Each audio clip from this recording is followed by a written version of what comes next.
in HD from WV New Orleans. This is Fox 8 News at 6. You're watching Fox 8 News. 6:41 now. She's recognized as one of the leading forces behind education reform in New Orleans and the state of Louisiana, and she's now working toward setting up a framework for local governance of schools that were turned over to the state. And joining us now is former Orleans School Board and Bessie Board member Leslie Jacobs. Leslie, thanks for being in this morning. Good morning. Obviously, there's been a lot of heat around this issue for the last couple of months. Leslie, your group would hope to take away some of that heat and get down to a logical way of achieving this transition? Well, what we're really trying to do is, I consider New Orleans stuck. If you poll the voters, there's a desire to return schools to local control, but they don't want to return the Orleans Parish School Board that got us in this mess. They don't want mayoral control.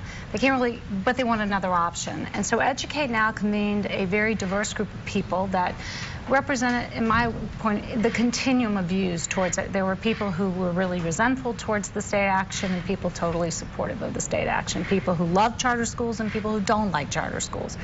And this group met over the space of many months, put a lot of hours in, and came up with a framework for another possible model for governance.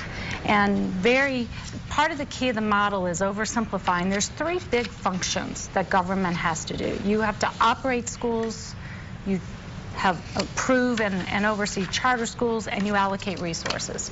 And when you give those three functions to one entity, I'll say if you return to Orleans Parish School Board, it's like asking a coach to referee a game their child is playing in. You end up having one entity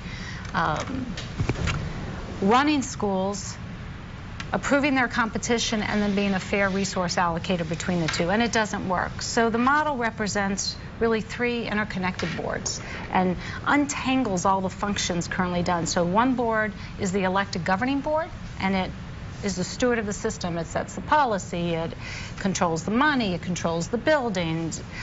You have an entity. This would be a new board, a new elected board. No, this would be the Orleans Parish School Board. It would be the Orleans Parish School Board. It's the elected school board. Okay. All right. You then have another entity that operates schools, and you have another entity that oversees charters. And this elected board is very powerful, but it has limitations. It cannot operate a school. It cannot intervene in the operations of school.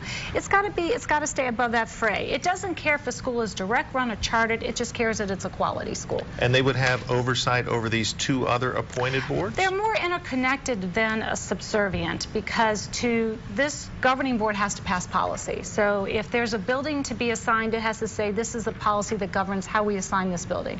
As we allocate money across schools and children, this is how we will do it.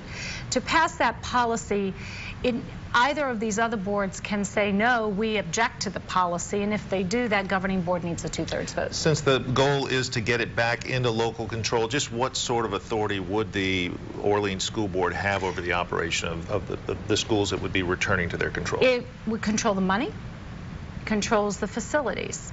It is a rulemaking authority, so it would have the responsibility to make certain all students are served.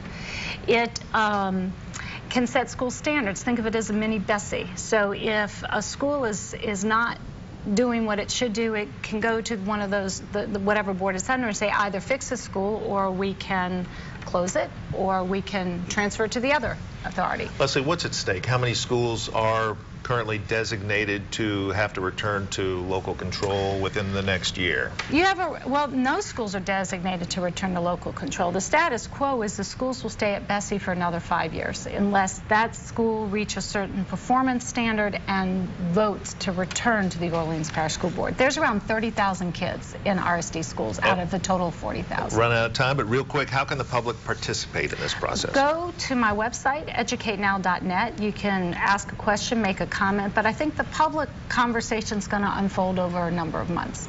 And we'll be hearing a lot more about it too. Leslie Jacobs, best of luck with the effort. Thanks for joining us this morning. Thank you. Appreciate it.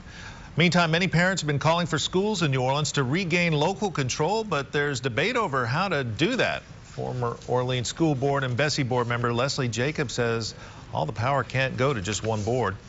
I'll say if you return to Orleans Parish School Board, it's like asking a coach to referee a game their child is playing in. You end up having one entity